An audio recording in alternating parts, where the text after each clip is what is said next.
Hey, welcome to another episode of Wisdom Personified, Conversations with Dudu Msomi. I really hope you're enjoying the series and thank you for coming along the journey. I am so excited to introduce you to another exciting human being. His name is Victor Kgomoeswana. He is the director of Africa Open for Business. I'm sure you remember that name, don't you? Victor, how are you? I'm all right, thanks, and you too. Thank you so much for giving us the time. Good to see you. When we first met, you were teaching me how to pronounce your surname. You've learned. Well, I'm still trying. No. It's lifelong learning. That's the philosophy. That was our first meeting it was a BMF. BMF in Cape Town. Black Management Forum, our home. Yeah? Yeah. We haven't really spoken much about your upbringing. What was your upbringing like? You know, what are the memorable experiences that you can share? I grew up in the countryside. So if you grow up in Limpopo, it's a small village called Mashite it's about 65 kilometers southeast of Polokwane, the town. So I grew far from the city, any city whatsoever. I grew up herding sheep and goats, so I was a real country boy. Large family of 10 to be exact. So although we grew up as a family of 9 children. Yeah. And I was number 6.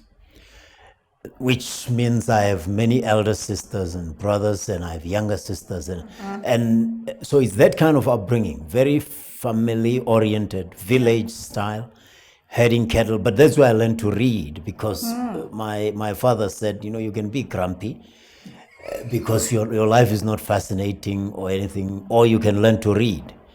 Remember, when you're looking after goats and sheep, you can't do anything. You have to wait for them to eat. That amazing opportunity. You can't say hurry up, and he said hurry up. There's a lot of time that you're gonna waste. Why don't you learn to read? And I took his advice because he was. What an amazing man. Yeah, that's the one thing I remember. The other thing I remember is just obeying instructions. And you feel lucky. Then you felt underprivileged, but now when you see how following instructions helped, because we were taught to read, we were taught to write. There was not much democracy, negotiation, and I don't feel like it. And walking to school, walking back, but rushing after school because you had commitments, duties at home to perform. After school, you could be thrashed if you didn't obey. So there was a very simple disciplinary code. Wow. But the funny thing about my village is one thing I still remember is how we told time. Yes. How did you tell time? There were 2 peaks, hills. Yes. And the sun rose on the one side. Yes. And depending on how the shadow of the one peak then you knew fell on the other, when the shadow reached a certain point and you were still not at school, you knew you better run. You're in trouble. And I every time I go to the village, many things have changed. Yeah. My school has been upgraded. Yeah. And the village now has electricity, and parts of it have tarred roads. But that mountain is still there. Still can tell the time. And every time I look at it, I'm thinking, wow. And of course, learning to swim in a river without the benefits of a swimming pool. A swimming pool, you could be eaten by crocodiles. So that's an exciting childhood. It is. It was exciting now in hindsight. Yeah. Back then, we felt underprivileged because remember we had no television. Yeah. So we listened to soccer on radio, soccer commentary. Yeah. And my sister and I couldn't understand, how do these people fit into this radio? Because how did they get in there? How did they get in there? And one day somebody came to the house to fix the radio, and they opened it and we saw those capacitors. Yeah. And the resistors. A circuit board has lots of capacitors, many colors, and my sister said, I've solved the problem. The people we normally hear, they live there. There they are. But now they were not moving. Yeah. I say, you guys, moving. That's just hilarious. No. When they have to close it, when they close it, they'll start moving again. And I had to believe it because I couldn't understand. We had a magazine coming once a month, Pace and Drum, and it would this is the stuff of children's stories. Yes, these are the little stories that can be recorded. Certainly, and storytelling. I'm a storyteller. I consider my mother was a brilliant storyteller. Yeah. She told stories, fairy tales, folk tales, and she still does, by the way, at 85. But I just remember there was time for that, and we listened to radio plays. And you are a good storyteller. I mean, you presented at my seminar. Oh, yes. In terms of the theme was Africa Rising. I get emotional when I have to tell a story. I get spirit. But you took us on a journey on Africa's. I mean, what you do is you're specialist consultants. Yeah. And you focus on Africa business development. Right. You're actually an expert in that. What Africa has to offer, which is often overlooked. Yeah. That's what I made my business, at least since 2002. What got you into that space? A friend, I think you have to speak to her. She's a very exciting person. Yes. Busisiwe Ntuli Adebole. She was running Trans-Africa Radio and she needed a producer. And Mokupi Mutwagai, they call her Shale now, who was the Take 5 presenter. I had been a guest on Take 5, resident, they call us resident experts. Yes. She said, no, you can come and produce. And when I got there, they said, oh, you just have to watch the press, check press online and summarize what the main stories are about business. I said, that's easy.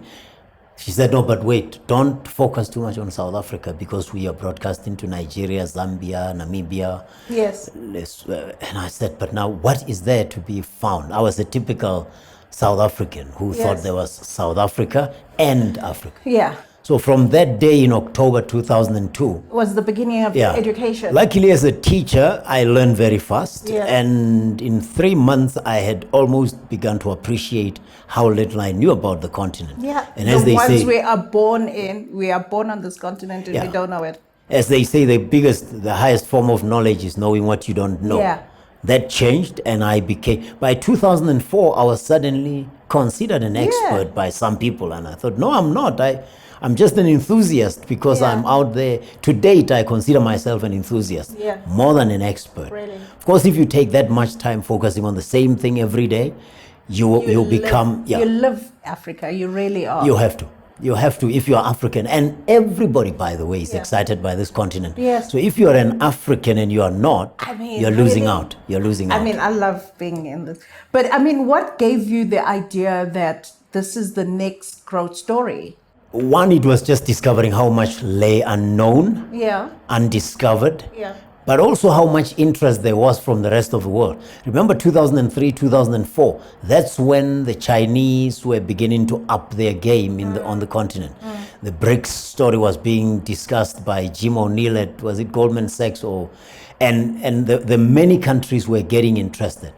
And we were approaching the recession, remember? Okay. So many countries, companies were looking for growth.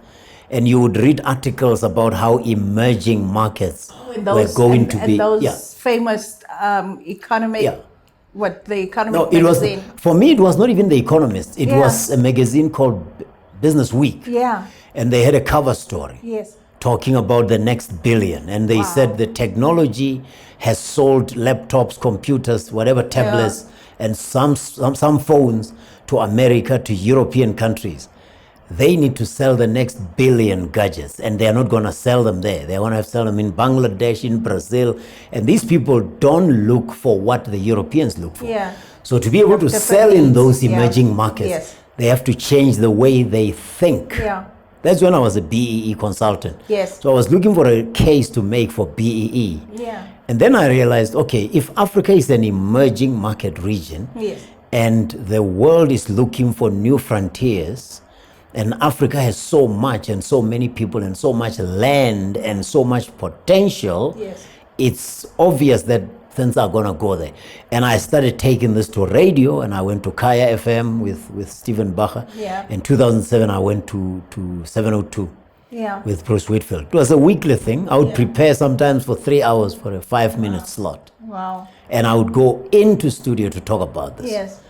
And then it caught their attention. I started getting invited by boards of listed companies to come and speak about this Africa. Then I went back to Ernst & Young. I had worked for them before. They were trying to build the Africa Business Center. They said, we know what you're doing. Come and help us build it. We went to build it. And obviously with that came a lot of traveling to many countries. I've been to about 30. Now really experience. Yeah, and then the more you experience, and now the rural boy came back. The beauty of being rural is you learn how to sit back. You learn how to wait for an invitation. So when you are in a foreign place, you don't draw attention to yourself. It's easy for you to soak. Too forward. Yeah. And when you're not talking, You listen you and learn a absorb. lot. Yeah. So that's what happened. And every time you do, You can do that even if you're not a rural. I love corners. When I go to a restaurant, I know. the best place, I like observing. Yeah, but it has to be your personality. Yes. Right. You are a coach, you are a leadership person. So that takes listening. But and it's not good or bad. It's just how you are inclined. Urban people are a lot more assertive because probably they were fighting for space, I think. To always stand out. Yeah, you have to stand out because otherwise you'll be outdone. You have to Yeah. compete for space. Yeah. You have to look out. You get knocked down by cars. In the village, you could walk on your own for a long time and not run into anybody. Animals, yes, but animals were not going to bother you. No. And even if they did, you Everybody's wouldn't doing their talk own to thing. them. Yeah. Yeah. So you learn to wait for an invitation. And that helps, which I recommend to many South Africans, that when you go into an African country that's not your own, listen, observe. You'll be amazed at how well you are embraced. Yes. Do not judge that country by Sandton or Cape Town or Durban standards. Judge it by its own, which you don't know. So sit back, learn, and when you learn, you ask questions.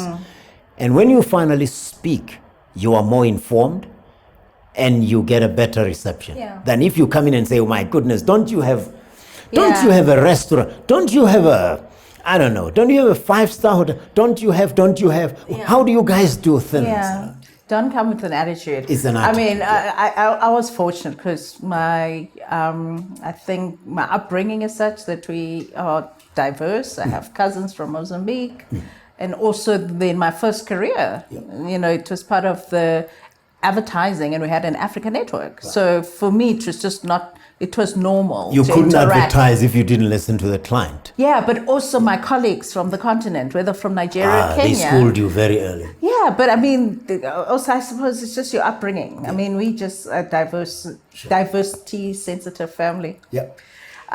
Your first book was called Africa is Open for Business. My first book was actually a pocket dictionary on BEE. Really? It was called Is the that A the to Z of BEE because I was a serious BEE consultant. Yeah. I helped with the writing of the codes, with the writing of the verification standards. I trained the first batch of BEE verification agencies. Yes. So I come a long way. I wrote a pocket. It was self-published. It wasn't well designed, but it was very popular when I was a consultant around 2007, 8, 9, and 10. People really used it. Companies bought it and they used it in their. So, but the one that was published by Penn Macmillan, was Africa is Open for Business, and it was a collection of 50 essays. Yes. When I got to 2013, I looked back and realized I had been talking about this African business and economics thing for 10 years. 10 years. Every week. And I said, I wonder what it would be like if, in fact, a friend of mine, Tuto Masasa, I was meeting her before the show on 702, and she said, do you have any of these podcasts? And immediately in my mind, I thought, podcasts of myself? What for? But I was thinking, and immediately said, I've always wanted to write a book. What if I went to all the podcasts, selected the top ones? Wow, yeah. It would give me a collect. Then I said, hey, the African Union is turning 60 in 2013. Why don't I get the top 50? It's turning 50 rather. Why don't I get the top 50 headlines that have come repeatedly, that are defining themes, and put them into a book? And I took out a tablet. I was with her. I remember at a restaurant at 24 Central. And I started listing. They came in 15 minutes. All the headings came. Wow. Then I approached the publisher and they said, well, we like that. We know your profile. We like it. We think if you can show us how you're going to write one chapter. Then I wrote the chapter about Rwanda because it was one of them.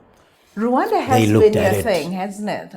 It has been because in 2003 when I started, remember I said that I was told to go and look for stories about other countries than South Africa. I was expecting not to find anything about Rwanda. And I kept finding a lot about it. Amazing stories, At first I didn't believe it. And I looked up, the newspaper was the New Times. I said, no, this supports the government. So probably it's not true. But you know what? You start reading about it. It was when it grew, I think it was 2008, 2009, when they rose from I think 163 in rankings to 89. The world ease of doing business. Yeah. They rose more than 50 positions That in suddenly 1 people year. started like noticing. Then I said, wait, this country is not, it's not just what I know about it. Then I took a lot more interest, and incidentally, I went to Rwanda in 2009. Yeah. I didn't know what to expect, and I remember checking into Serena and asking them, what is the safest time to jog around here? And they looked at you. They looked at me and said, what do you mean the safest time? I said, no, I want to jog, but I want to know what time is safe. See, I'm doing a South African thing. They said it was It's 8 so p.m. unfortunate that we have to even ask questions like that. Yeah, it was 8 p.m. and they said, no, you can jog even now. Yeah. I said, now in this dark, yeah, they said, yeah. So males also worry about that. I always think it's just women that we have to worry about your safety. No, you get robbed in a foreign country. Okay. You know, again, don't be tough. Yes. Don't be too complacent. Yeah. Don't be complacent. You just always have to be aware. Just In be- any city, yeah, anyway, be I aware, think you yeah. have to be mature. Why do you think any potential investor from anywhere in the world should look at Africa and the African countries as an option? And if they're not, what do you say to them? Okay, if they're still not looking now, if anybody in the world exists and they're not looking at Africa, I don't think they can be helped. But those that are looking but are unsure about whether they are looking in the right direction, just have to look at the following things. One is, remember in business growth, you're looking for numbers. Africa has how many people? 1.2 billion people. Yes. So it's not a small region. Yes. If you look at it as countries, you'll find countries like Lesotho with 2 million, then you won't be encouraged. Have to look at it. But if you look at it as a region, Yes. you find 1 billion people, But 1.2. don't look at us as one country. No, it's not one country either. Yes. And therefore, if you're looking for numbers, countries like Nigeria, Ethiopia, Egypt, they have those numbers, upward of 60 million. And you can start there and anchor your business around there. But overall, yes, it's not a country, but it's moving towards regionalization. Yes. Different zones. Yeah, so that's number one. And that population is young, which means it'll be around for a very long time. And therefore, if you're selling anything, you have a market that you can grow with. Secondly, Africa has a huge backlog in the provision of just about everything. Yeah. From infrastructure to services. So it's ripe for business. Exactly. It's ripe for innovation. Wow. As long as you see that backlog as an opportunity. Yes. Number three, it's got resources unmatched. Even after the exploitation, the Berlin Conference dividing this continent into countries and pillaging and taking, there's still so much. Think about how more than 50% of the world reserves of cobalt are in the DRC. Wow. The DRC has had diamonds. That Lumumba thing was about diamonds, but it still has cobalt. Cobalt goes into these tablets That we use. lithium oxide batteries, and we still have gold, lots of diamonds, the traditional minerals in the world. But the land that we have is arable, which means food production for countries like China that have lots of people but no land. And agriculture is the future. Yeah. We have Security. exactly. We have water resources to generate electricity to power the whole world. The River Congo, the rivers of Ethiopia, the rivers of Uganda. We have the biodiversity, which makes tourism exciting. Yeah. We have the long coastline. South Africa, we've always Exactly. used We have that as we have a temperate climate. There are no extremes here. Okay, Yeah. it can be hot, but so Not what? that. That means you can sell more air conditioners. But it's actually good for a lot of things. Therefore, when you consider all these things and you look at the fact that yes, they are still dictators, but they are disappearing. Yeah. We Governance, lost two in 1 year in the SADC region, yeah, Mugabe and Dos Santos. Yeah. They had been in power for more than 35 years each. So governance is taking shape. Yes. There are younger presidents who are taking over. People are becoming more conscious. And of course, the advent of mobile telephony, which has made it easier to provide services in health, in education. You can sell anything, mobile banking. So it's... And we're leapfrogging a lot of... That's what, exactly. Mobile telephony allowed us to leapfrog the rest, because where I grew up, there were no telephones.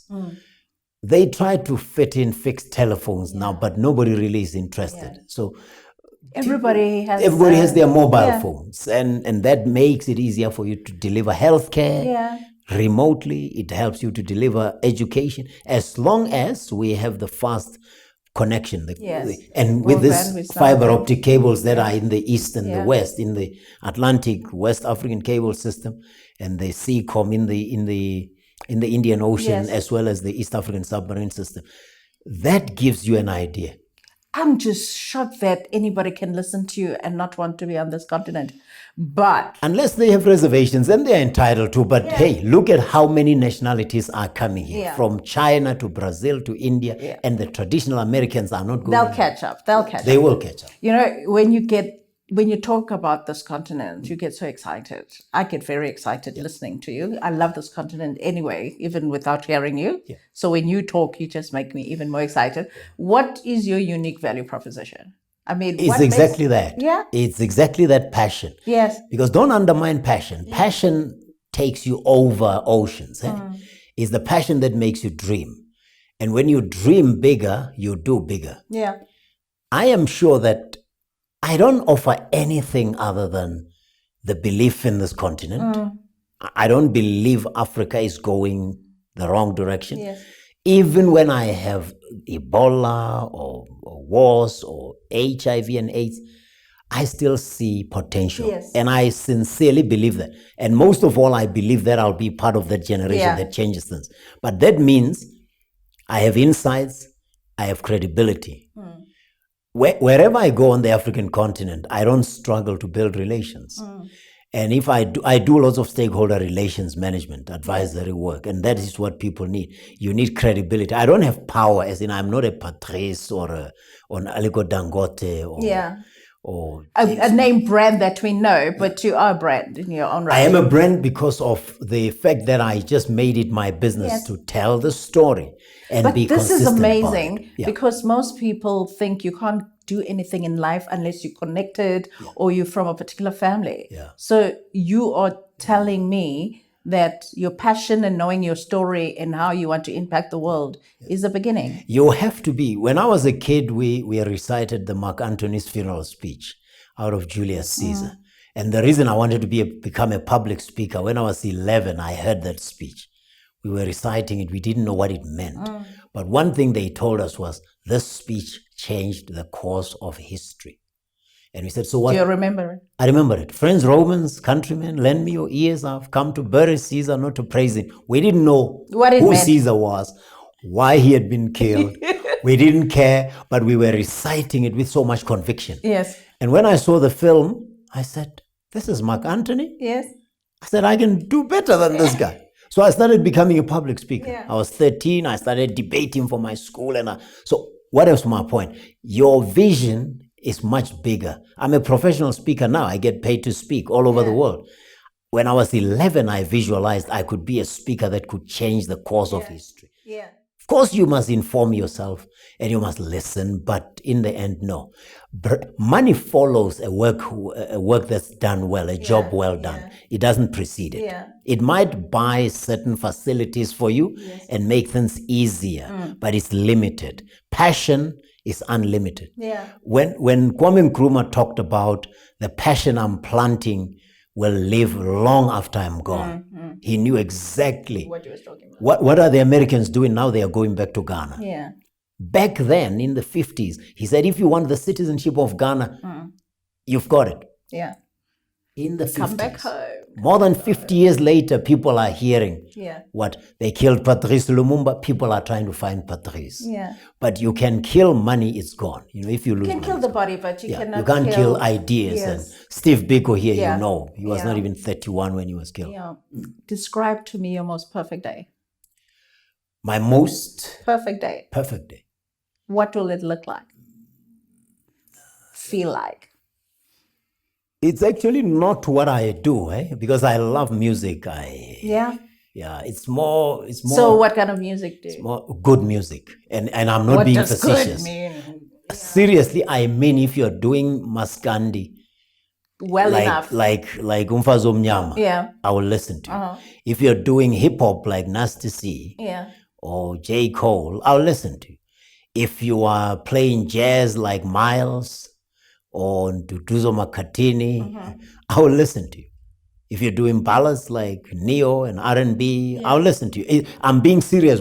If you go into my playlist, you find everything. Eclectic. So it's relaxed. It's a lot of reading and knowledge sharing. Sharing knowledge to me is the ultimate, because my highest form of existence is insight. Yeah. When the world has insight into one another, what we need, what we like, what we don't like, when we have insight about one another, our cultures, what's important, our spirituality, we are stronger. So sharing knowledge is my perfect, because there's no arrogance, there's no aggression. The teacher is teaching, but he's also learning. Yeah.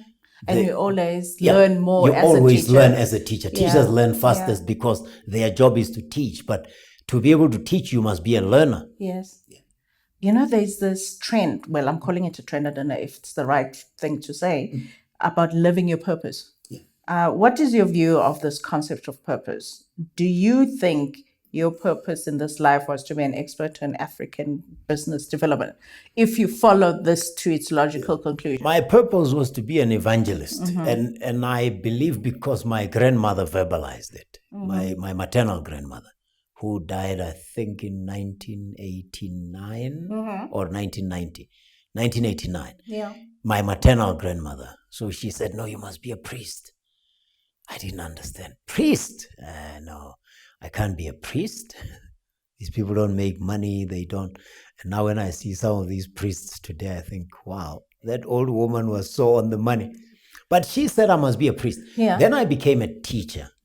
And my father said, you know what? You are as good as a priest, man. So it's okay. I said, but I never wanted to be a priest. He said, but you're undermining priest because you look at it in a restricted religious sense. Priest, evangelism is bigger than that. And you're doing it for our continent. Exactly. So when I was 11 and I decided I want to be a speaker better than Mark Antony, and I became a teacher, and my grandmother prophesied in a way that I would be an evangelist. And I look at what I'm doing today, telling the story of Africa to Africans and the rest of the world. It's come full circle. It looks like, it is. Do you feel fulfilled doing it? Fulfilled only in the sense that I'm answering the call. It's not enjoyable. Is it your call, or are you just responding to somebody else's wish for you? The universe, I suppose, makes the calling. It makes the call, right? It's not one person. And that's why I'm saying it's not necessarily the most enjoyable thing to do, speaking and what, but because of the purpose it fulfills. You are glad that when you heard the call, you didn't run like Jonah. Because I suppose if you try to run, life will bring you back. And so sharing knowledge, not just about Africa, but about possibilities. I spend a lot of time trying to organize people into an investment club, and organize them into this nonprofit initiative. That's where I spend most of my time, because I believe my people can take charge of their own destiny. So you basically passionate, a passionate African. About talent. Talent is potential. So whenever I see talent, and if you look at my history, you'll find it. Everywhere I've gone, I've taken people with me without even being aware of it. Whether I was anchoring on radio, I would bring people in, and the station owners would say, who are these kids that you... And they would become experts in their own right. When I was a teacher, same thing. So you're just teaching, you just still... That's why I see it as evangelism. And evangelism is about getting your work out there, gospel out there, but getting disciples as you go along so they become evangelists as well. I must say, I mean, my attraction to you in terms of why I see you as wise, it's just the calmness you have. It's like there is this knowing that you have. And Thank you. I didn't. You're just calm around it, and as I say, and I understand now when you're talking about listening that you don't push your way around, but it's just it's a very calming thing. But when people find me in an argument, they think I'm very stubborn about my views. But they don't. I say, hey, I spend a lot of time reading and writing. So yeah, but I mean, I have it's that a lot of sense, time to it's that reflect. sense that. So I do wonder what makes you angry, though. Today, it's anything that that antagonizes the development of talent, whether it's my child not applying himself, but most of all, people who talk about Africans as second rate. That drives me mad. In other words, if somebody's late and they say, "Oh, African time," I lose it. Yeah. I lose it. It's like perpetuating these stereotypes yes, about. especially if they're African. Yeah. I say, but wait, hang on a second. Has slavery got into you so much that you can't believe anything worthy is African? Yes. And anything worthy is, you understand? So that drives me nuts because I know without defeating that mentality, we can't get anywhere as Africa. It's our and train. it would be sinful if Africa never developed. Yeah. We need to Humanity, unchain ourselves anyway. Yeah, exactly. But it's humanity, by the way, because Africa is the cradle of humankind. So if we don't get the best, if Africa never realizes its potential, all of humanity is doomed. Yeah. That's an amazing way of looking at it. Yeah. You've been married a while. 20 years. What wisdom can you share about how we choose partners and build loving relationships? I think you should marry your friend. That's the first thing. Yeah. Because it's easier to forgive a friend, much, much easier than to forgive a lover. Really? Yes. And so... Really? Yeah, it is. Think about it. If your friend is your friend because you have accepted them over the years with their imperfections. A lover, on the other hand, is this emotional thing. They lift you, they make you weak in the knees. They create the impression that they can be perfect or are perfect.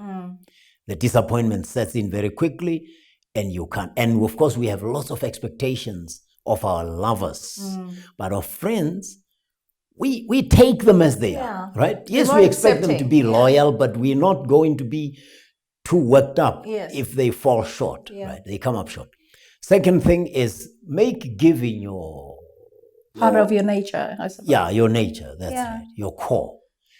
And I know people are going to say you can't give and not receive, but in the end... That expectation. Yeah, that expectation is the stress factor. Yeah. If you give, somehow the universe... Remember, it's a couple, you're a couple, but you're still part of the universe. Yes. And the universe gives back. And eventually it stabilizes things. I don't think anybody should be married who can give and give without expecting. Yeah. By doing that, you teach your partner to do the same. Yeah. And then for sure, it's the vision that you try and build. If marriages fall, it's because the vision is not there. There's no shared vision. So I want this now, and you will hear it. Money is among the top reasons people divorce. Because I want to build a big house. I want to live in the most expensive suburb. The other one wants to build for their grandchildren. And now the priority you will get there with your grandchildren. But this one wants now. It creates tension. Either you have got to go and make 3 times the money, then you get into corrupt schemes. Yeah. And you're never home anyway. Then you're never home and all that. So I would say that is Well, thank you and for that. That is forgiveness. Forgiveness is the last. Yeah. You gotta forgive, You're just gonna hurt yourself. Yeah. And forgiving doesn't mean somebody has done wrong. It simply means what they are. Yes. That might not work for you. You gotta forgive it. It's the minor things that are gonna irritate you, and you focus on them so much. So you forgive them, they forgive you. That's beautiful. Yeah, I think that's... Okay, so I shall get you as my counselor if ever I meet the one. Yeah, I've done a bit of counseling. Yeah. I've married a few people. Okay, I need that wisdom when I meet the one. Anyway, what's the most courageous decision you've ever taken as a business leader thus far? And what drove you to that decision? Perhaps getting out into self-employment rather than as a in corporate where we were all yes, exactly. And just even when it gets tough, staying the course. But also deciding, it's a bit more on the philosophical side, deciding that I am going to be about impact and money will follow. And you really believe that? I do, because in the end, look at our country. And how many commissions are ongoing about people who put money ahead of everything? And tell me, ahead of our continent, who is wealthy now? Yeah. I suppose it's also the definition of wealth. And exactly. Do we have to redefine what we mean? Yes. So I think the decision was, I'm going to be about impact. And people come to me and say, yeah, but you don't have a unique selling proposition. I say, yeah, it'll come.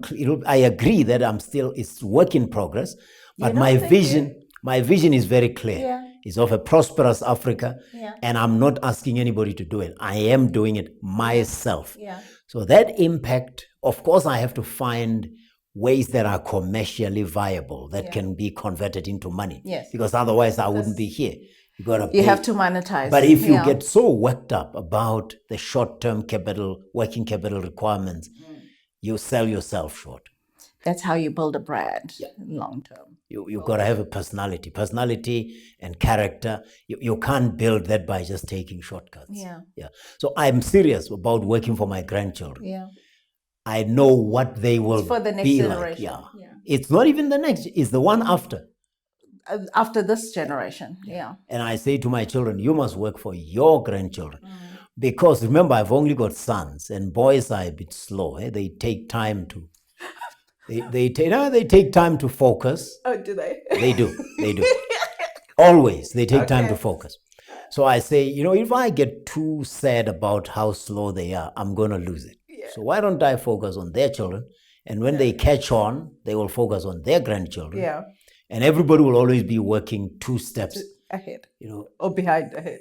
Yeah. No, ahead. Yes. In sports, I play squash. They say, think of the 2 shots ahead. Yeah. What is the next shot and the one after? That's the one you're a strategist at heart, aren't you? You have to, yeah. But long term, the only problem is if I could convert that strategy into short-term gains, I would be a wealthy person. Yeah. But I make Africa's issue my strategy, my big, I understand. I totally get it. And that's why I'm a writer, I'm a preacher, I'm a speaker, because I believe I can achieve a lot more by creating those synergies amongst people. Yeah. I get it. I'm passionate about being a female and an African as well. Yes, and then this is a good initiative, by the way, your leadership, Busara leadership initiative that you've stuck with all these years. Thank you. And I know that's what you said. When you accepted my invitation, you kind of said you've been on this path. So I totally get where you are, and the fact that the journey, it's a lonely one. When you sit down on your own and you're thinking, maybe I'm losing it. Yeah. And then you see somebody who sells their soul, and then they can say, oh, how much do you need? I can give you that and your little office. I can buy you an office block. And when you look at the conditions, you realize, no. They are at odds with everything I've stood for. Then you say, thanks, but no thanks. There is no price to being a proud African for me. Just, in closing, we can talk forever. No, we shouldn't. Yeah, I know. Otherwise, what wisdom would you like us to have? That, if this is the last thing you ever say to us, what do you want us to remember in just anything that you want to share? In any form. Yeah. Let me give you a few quotes, because I'm a writer, so I must quote other writers. Yes. The first quote was from my father, and he quoted Alexander Pope a lot. Oh, did he now? Yeah, he did. He said, and the quote, I'm not going to give it to you verbatim, but it is about, of all the things that conspire to blind man's erring judgment and to weaken the mind, what the weakest head with strongest bias rules is pride, the never failing vice of fools.